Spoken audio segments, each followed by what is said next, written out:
Isa sa hindi malilimutan na masaklap na dinanas ni Albert Pagara ay ang pagkabigo nito sa isang Mexican fighter. Y se tambaleó. Albert Pagara ataca con todo. César Juárez y se va a la lona.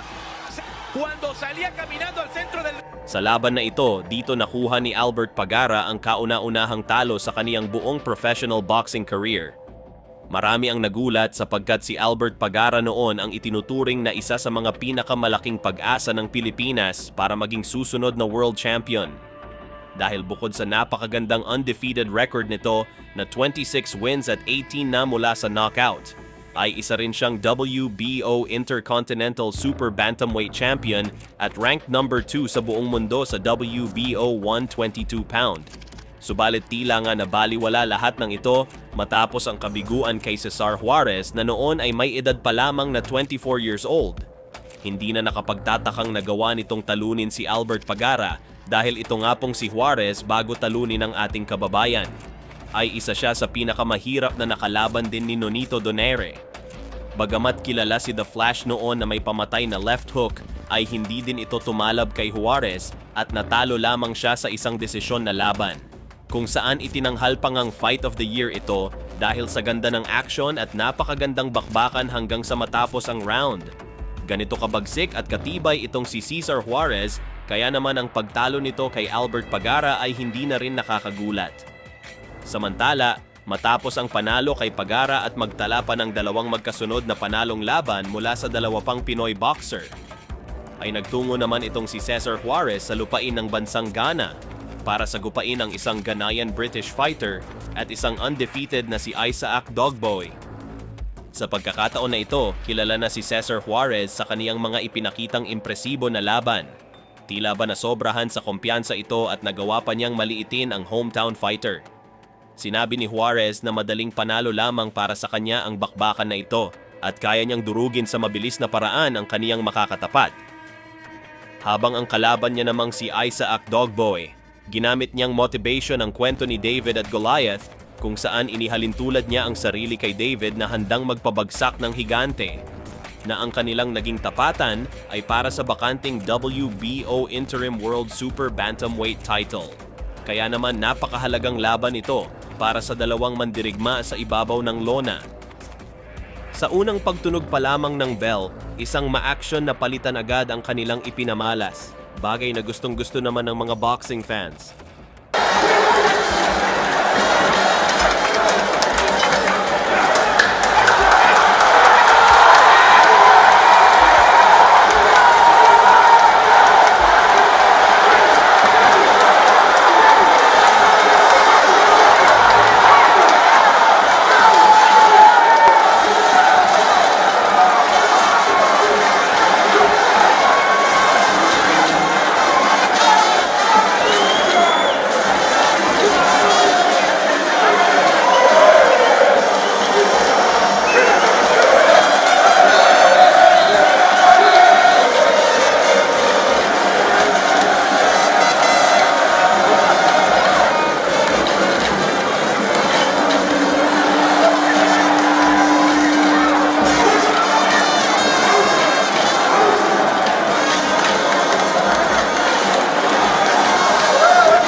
Sa naging takbo ng buong bakbakan ay naging dominante ang mas batang fighter na si Isaac. Napabagsak niya si Juarez sa ikalawang round gamit ang isang malakas na left hook. Muli niyang pinabagsak si Juarez sa ikalimang round na naging dahilan upang itigil na ng referee na si Tony Weeks ang laban, kung saan nagtagumpay dito ang Ghanaian-British fighter sa pamamagitan ng isang technical knockout sa ikalimang rounds. At nakuha niya rin dito ang bakanting WBO Interim Super Bantamweight title. Habang tila ba hindi makapaniwala itong si Cesar Juarez sa naganap na laban, hanggang sa mapaiyak na nga lamang ito dahil sa kaniyang masaklap na pagkabigo.